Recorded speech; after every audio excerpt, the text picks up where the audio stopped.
One of the most important things I learned actually from Elizabeth was that, we are not our thoughts, we are the observers of our thoughts. And being able to step back from your thoughts and realize and see yourself and see the coding that your body has been accepting, that your mind has been accepting, and being able to distinguish the separation between that and then control your destiny by consciously, actively changing the way that you're thinking because you separate yourself from your thoughts. I think that most people are just living in their normal thought programming code patterns without fully realizing that there's a higher self. So, allowing yourself to tap into your higher self, so to speak, being born again in the spirit, so that you can look back down on yourself and see where your mind and everything is thinking on a lower three-dimensional level. You're tapping into the multiverse or the multidimensional level, realizing that you really are truly a multidimensional being and being able to realize your destiny is not set in stone. You have the capability of altering your course at any given time by making new conscious decisions. Right now on Higher Journeys with Alexis Brooks. Yay! I'm smiling. I'm smiling, journeys. You know why? Because I have not just one, but two people that Elizabeth, I'm going to call you a friend because I know so much about you through Billy, Elisabeth Hoekstra, and Billy Carson, the dynamic duo, are joining us today on Higher Journeys. Thanks for coming, you guys. Kind of on the fly, literally. These guys just flew clear across the country, red eye, and I know about those flights. So a double thanks to you for joining us today. Thank you. Thank you for having us. Oh, it's a pleasure. Always, always. Well, listen, we're going to dive right in because we're only going to do a 30-minute segment with Billy and Elisabeth today. But we're going to talk about something powerful. I'm going to tell you right up front, we're going to go over to Patreon. We'll get into what we'll be talking about over there later in the after show, having to do with the subconscious mind, that elusive part of all of us that seems to be so difficult to tap, except there are techniques, there are tools, and there's a substance to how this is done and why we need to do it. And Billy and Elisabeth both are going to help us with that. So let's dive right in, guys, in terms of the subconscious mind. Jung believed that all human beings share a subconscious mind. I think he called it the collective unconscious that stores memories of all human beings alive and dead, and that we carry the memories of our ancestors in our subconscious. And we use this collective unconscious to assign structure and meaning to the world. That's a pretty heavy statement because it's saying that we're not just tethered to our own subconscious, we're tethered to literally the field, is what I would call it. All of our ancestors, whether we're by blood related or not, we're tethered to this field, and that subconscious permeates all of us. That seems like an insurmountable thing to have to overcome. What are your initial thoughts on that, Billy? That's a really powerful statement. I mean, what he's talking about at the heart of it, he's talking about tapping into the energetic grid that we're all a part of, and that our subconscious minds are all linked to one specific consciousness, that there is no multi-consciousness, so to speak, but that truly the illusion of individuality through our avatar bodies and the way that we perceive the world, apparently individually, is still all at an energetic level, still all linked together in this energetic grid. Some may call it the Akashic Record, some call it the Book of Life, the ether, whatever you want to call it, but that we literally are all linked. And when it comes to the level of the depth of the thoughts, I heard Elizabeth say something a few times where you talk about the separating the mind from your thoughts. Can you elaborate on that a little bit? Yeah. Well, 95% of our thought patterns are subconscious. So really, we're running on this program that we're not consciously there. Like we walk around the house, we drive to work, we take our bikes to work, we go through the motions of our day. And really, that's our subconscious mind running us. When you're a baby, actually, even before being born in this dimension, you actually, the stress hormones from the mother during pregnancy cross the placenta halfway through pregnancy. So you start getting programmed not only from the womb, but from your ancestors, like Alexis was saying, and then also between ages all the way up to 7. Because when you're born in this dimension, you're born into a brain wave, a brain state called theta, and that is basically just programming your subconscious mind to help you and to hurt you throughout the rest of your life. Yeah. That's powerful. That is powerful stuff. Wow. Well, now we're talking about at what point are thoughts forming in a consciousness? And many have argued that this happens even preconception. We can go there. But certainly while in gestation, that you brought up a very, very important point. So it's almost as if we are tethered prior to birth, and then we carry these this subconscious programming around with us unwittingly throughout life. You talk about routine, Elisabeth. That's very important. And so many of you, I'm sure, can relate to this as you're driving to work or you're brushing your teeth or you're doing the things that you do every day, where if you were to say, what did I just do 5 minutes ago? It's so automatic. So the first question I would have is, how can we become more conscious? What are the things we can do to become more conscious of the steps that we're taking throughout our day, even if it's routine? And that seems like a I think simple that question. Go one of ahead. the most important things I learned actually from Elizabeth was that, we are not our thoughts, we are the observers of our thoughts. And being able to step back from your thoughts and realize and see yourself and see the coding that your body has been accepting, that your mind has been accepting, and being able to distinguish the separation between that and then control your destiny by consciously, actively changing the way that you're thinking because you separate yourself from your thoughts. I think that most people are just living in their normal thought programming code patterns without fully realizing that there's a higher self. So allowing yourself to tap into your higher self, so to speak, being born again in the spirit, so that you can look back down on yourself and see where your mind and everything is thinking on a lower 3-dimensional level. You're tapping into the multiverse or the multidimensional level, realizing that you really are truly a multidimensional being, and being able to realize your destiny is not set in stone. You have the capability of altering your course at any given time by making new conscious decisions. Okay. Well, we've Yes, talked yes, about that's that. so Yeah. that's so important. I mean, it's awareness, really, what you're saying is to become separated from your subconscious pattern and subconscious programming. You first have to become aware that there's even programming there. So, I mean, Absolutely. triggers, for instance. I mean, everybody has triggers. Everybody gets a hit of ooh, and then they feel it all through their body, and their body makes them want to respond to whatever stimulus has caused them to boom, feel activated, right? So in those moments, I mean, you can really separate yourself from your physical body, realizing, okay, my heart's racing, my stomach feels tight, my hands are sweaty. I mean, this is all observing what your vessel is doing, so you can separate yourself from this physical world, really, and observe what's going on in it, right? And then you can consciously, and you're aware now that you can change your physical body and change your reaction to that certain stimulus, to that certain trigger. That's, kind of programming yourself to now separate yourself from subconscious, reprogram into being able to act how you want to respond instead of just reacting.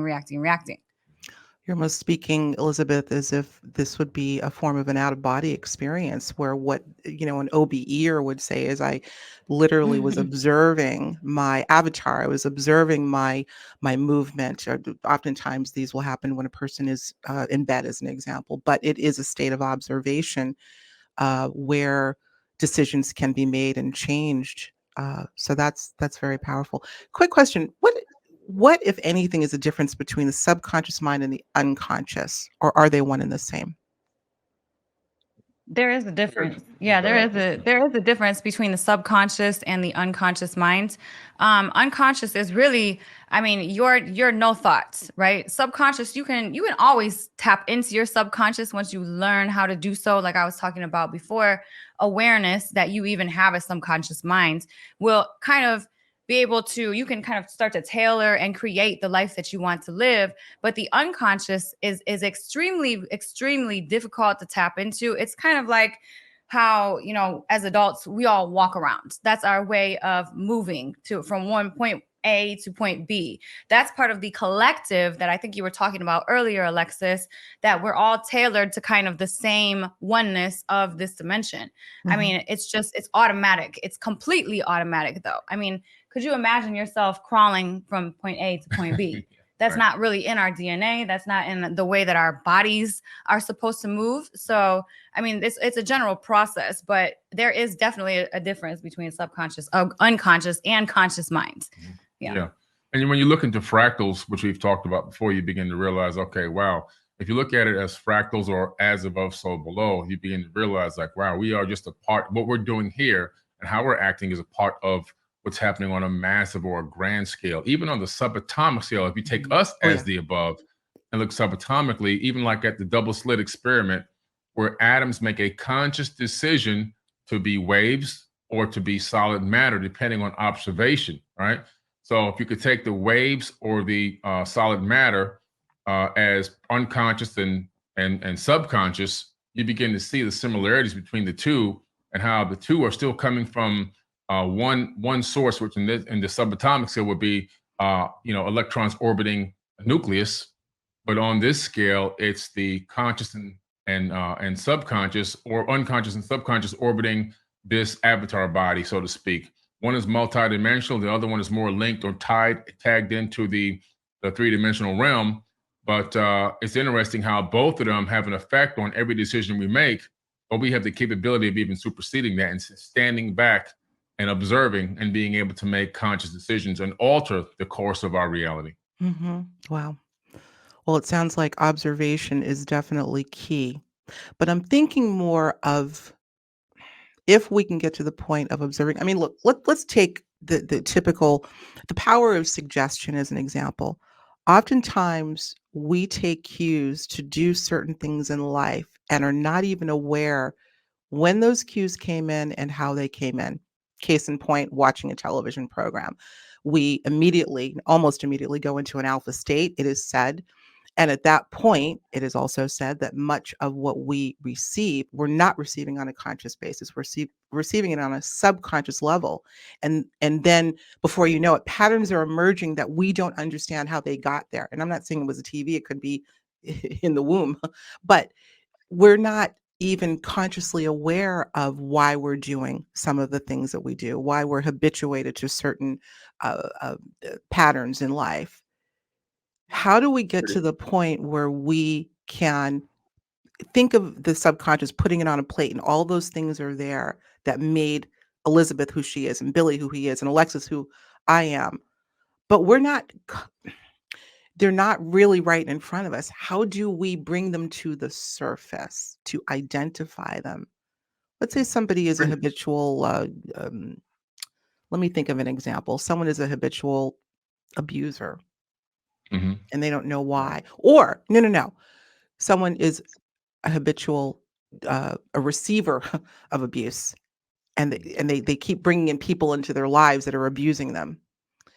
That comes from some form of subconscious programming, I would imagine, or not program, suggestion, or some sort of piece of information that was planted on the subconscious level. We're going to take a quick break right here. Before we continue on, I want you to hear about something really exciting that Billy Carson and Forbidden Knowledge are doing. It is their first annual Forbidden Knowledge Conscious Awards. Take a look at this. Hey everybody, it's Billy Carson, also known as Forbidden Knowledge. I want to talk to you about a very special event coming up July 30th, 2023. The Forbidden Conscious Awards.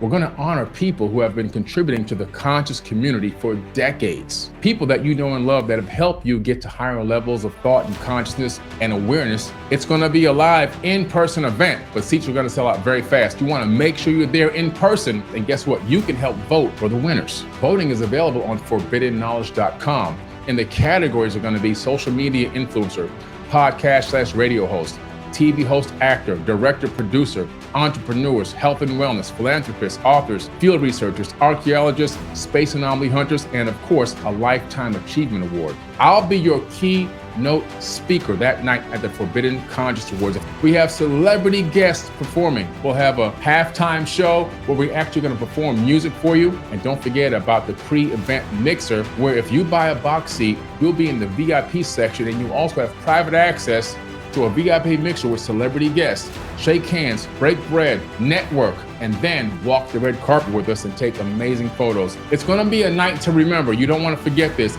Make sure you hurry up and get your tickets because they're selling out very fast. I wanna see you there. Forbidden Conscious Awards 2023.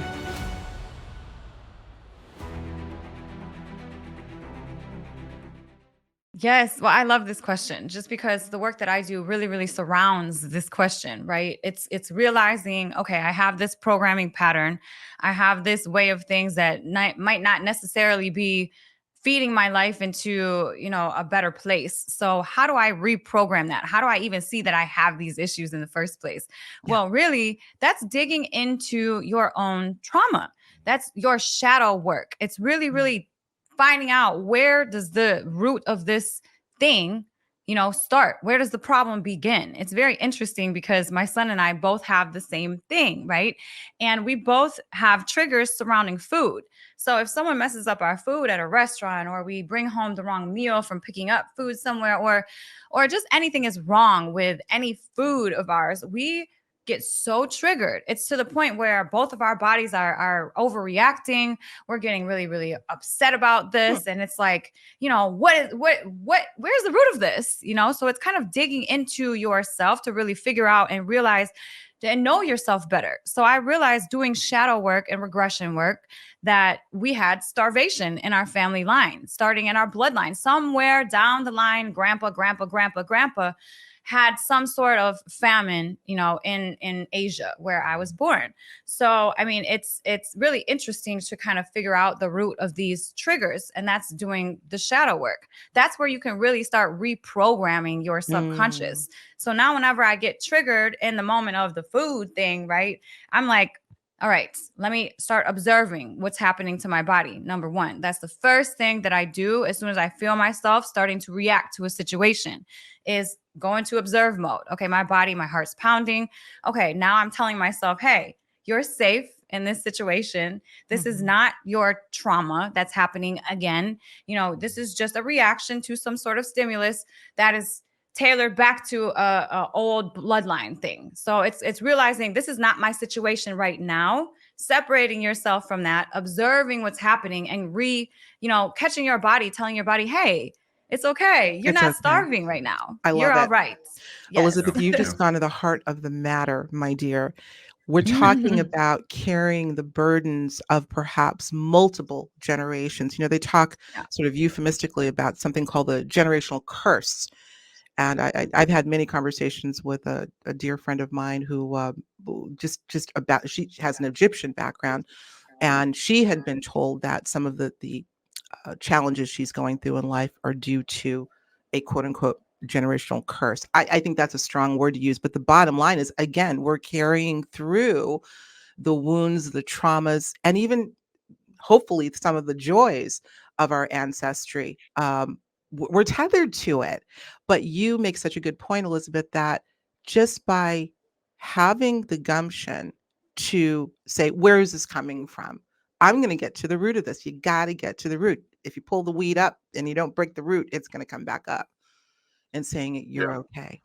Love it. And also to add to that, in the question, you're also talking about us absorbing subliminal messages, right? So, getting in front of the TV, going into that brainwave state. I remember, when I took the MIT course on neuroscience, applied neuroscience, that is an aspect of neuroscience where it's not that we're learning brain surgery. We're learning how do you affect and imprint things onto the human consciousness on a massive scale. And so, just decades ago, not too long ago, subliminal messages during TV shows and movies were purely legal.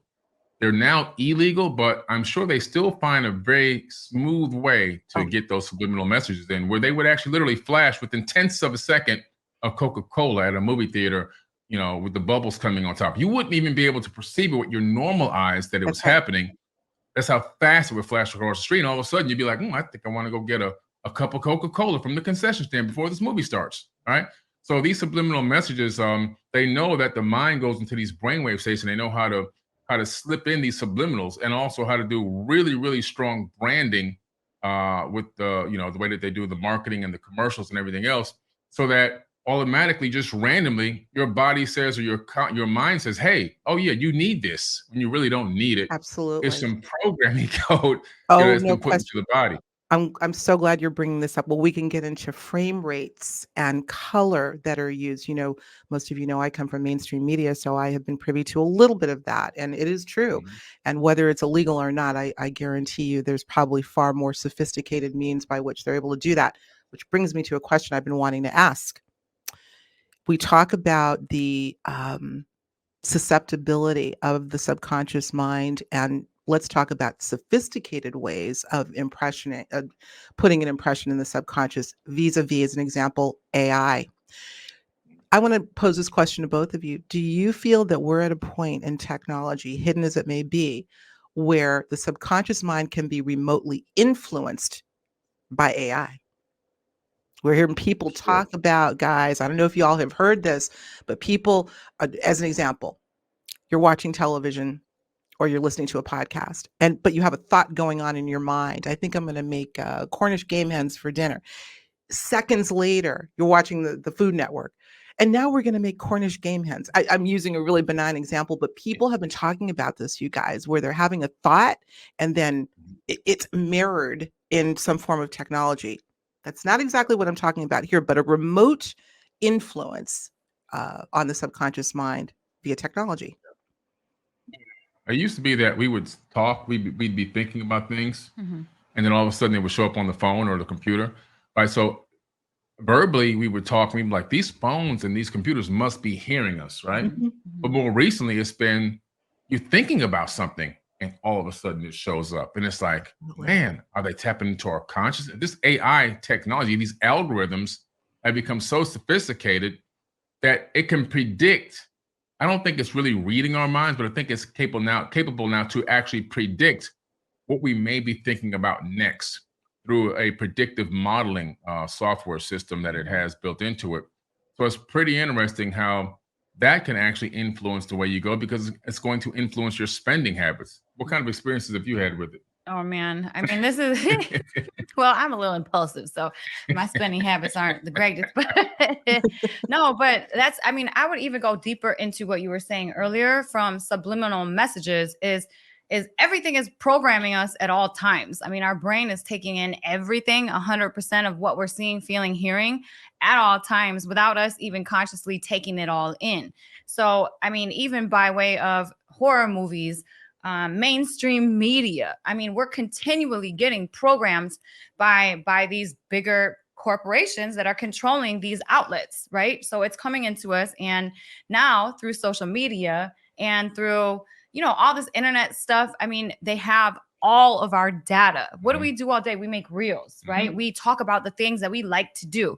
So now they have created and collected all of this data. So now, yes, they are predicting exactly our next move. So like you said, I mean, it's more of it's more of a prediction rather than like reading our minds, Yeah. but we're so predictive because I mean, generalized civilization, we really behave the same way. When you program us with negative mainstream media back to back to back to back, I mean, look at the sickness. What happened?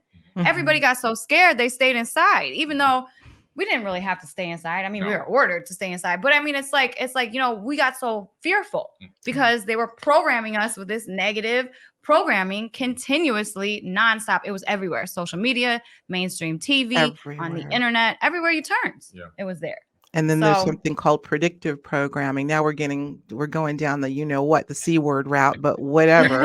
You can't have this conversation, you guys, without bringing in these elements, because now we really have to act on the offense or the defense. We have to act vigilantly against these other controls that are trying to capture the subconscious, the conscious, and everything else about us. So with that as a backdrop, all the more important to become an observer, you guys. I think I'm going to title this podcast Observing the Conscious and Subconscious. Yeah. We really need to know what's happening here. Interesting you should say that, both of you guys, in terms of, is it that they're reading our mind, or have we just given them so much data that their AI can predict what we're going to be thinking? I think there would be one way to outsmart it, is to think something completely different and see if they can catch on to that. I don't know. I think there's Go something. outside the box. What? Go outside of the box in your Yes. thinking. Well, Not being so predictable. You know, we're so predictable. I mean, Elizabeth will tell you, if I have the choice, I can eat the same thing for breakfast virtually almost every single day of the week and not be bored with it. Right? I'm a very predictable person when it comes to breakfast. If she wants to know what's going to make me happy for a breakfast, it's very simple for her to know exactly what to cook me every single day, and well, we want to I'll know eat what it that is. every single day. You know, We we're want to know what it predictable is. people. Yeah, and we develop habits and patterns. So Are you going to tell us? We want to know. The journeyers want to know what Billy Carson eats for well, breakfast. He go ahead. likes 3 fresh cracked scrambled eggs, light scrambled, not too hard. Maybe a sliced avocado and some toast with butter on the side. And yeah, that would make you like very, very happy. Yeah, that's all we need every single day. Yeah. Okay, no comment.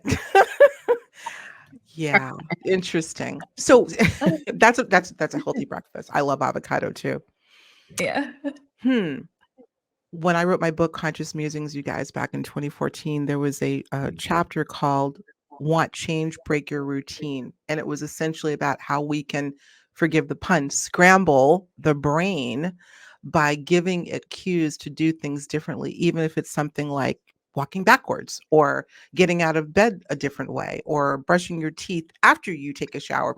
Just giving the brain signal, you're not going to get the same thing every day. What are your thoughts on that idea? I love that. I love that. That's basically, so throughout our lives, our brains have these neural connections. And after you get so habitual with an act, that neural connection is so tightly wound, right? So now to break that habit, it's creating a whole another neural pathway. So it's really, really great for your brain to do these things, actually. If you brush your teeth with your right hand, brush your teeth with your left hand. Yes. You're creating new neural connections within your mind that's going to make you smarter, more conscious, more aware. These things are always, the brain likes that stuff. It doesn't actually like it because it likes patterns, right? Yeah. But once you can kind of break patterns and create new ones, it's like now your brain is automatically growing and moving in different ways. We're plastic. Our brains are plastic, malleable. We can literally change our way of things just by awareness, just by changing our habits, right hand, left hand, right? Walking backwards. Sometimes on the treadmill at the gym, you should walk backwards. Yeah. That's training new muscles. That's creating new neural pathways in your mind. It's just these little things, these tiny little micro changes can create macro outcomes in your life. Dr. Amen put me on a plan like this to help me. When I went to go to Dr. Amen, he's the #1 psychiatrist in the world. And basically I had a brain injury from a car accident when I was in my early 20s. And he helped me fix my damaged part of my brain through the same exact activity. He was talking about, table tennis. What he's talking about really was using the left and right hemispheres of the brain and forcing them to be used. So I switched it up and I started doing all kinds of stuff: left hand, right hand bowling, left hand, right hand jump shooting in the basketball court, drinking from the left hand or drinking from the right hand, doing different hand exercises, rubbing your stomach and patting your head and doing it in reverse and everything else. It's creating new neural pathways, which actually brought more blood flow to the region of my brain that was actually damaged from the car accident, from the impact, and brought blood flow and literally diminished the damage. And that area, when you look at both SPECT scans, which are actually on his TV show, Scan My Brain, before there was huge silver dollar-sized dimples in my brain, which a year later, gone. Powerful. I'm smiling broadly because the workshop that I just gave at Contact in the Desert involved, the application was a little bit different, or the reason, but using your non-dominant hand in order to bring equilibrium to the hemispheres of the brain. So they say that one side of your body controls the opposite side of the brain. So I had everybody in the class do exercises, first and foremost, writing with your non-dominant hand, brushing your hair with your non-dominant hand, whatever it may be. And I actually have been doing that for a while, writing. So the things that are the most difficult, you should incorporate into your, and it wouldn't be a routine, your lifestyle. So that's why I was smiling. I couldn't That's great. We're totally on the same page there. Now, for me, what I was talking about is people who are having contact encounters with non-human intelligence and are trying to navigate normal reality juxtaposed to this very bizarre reality. And one of the first things I said is you've got to understand that you've got a foot in both worlds, right? And so you need to be able to navigate between those two worlds. And one of the ways I had them approach that is by using their non-dominant hand to do things, just to stimulate both sides of the brain. Anyway, on the same page there. Sorry, guys, I had to get that out. Love it. Oh, this is great. Oh, guess what? We're going to go over to Patreon. They got a meeting in a little while, and I don't want to hold this important meeting. So we're going to take this directly. We're going to keep this conversation going, but we're going over to Patreon. Billy and Elisabeth, I bet you've got a couple of techniques we just talked about one, but a couple of really powerful techniques that we all can use to help become a better observer. I think that's really, really key here. But to dig in, bring that subconscious to the surface and get rid of the crap we don't need, because there's a lot we don't need and a lot more waiting to come through. So don't go away, you guys. We're going to go next door. Sorry it was so short, but we got to keep them on schedule. So let's do that. We'll see you next door. Thanks for joining us on the main show. Talk to you soon. Bye. If you enjoyed this episode, be sure to watch what's next, plus more to explore. And don't forget to subscribe to Higher Journeys.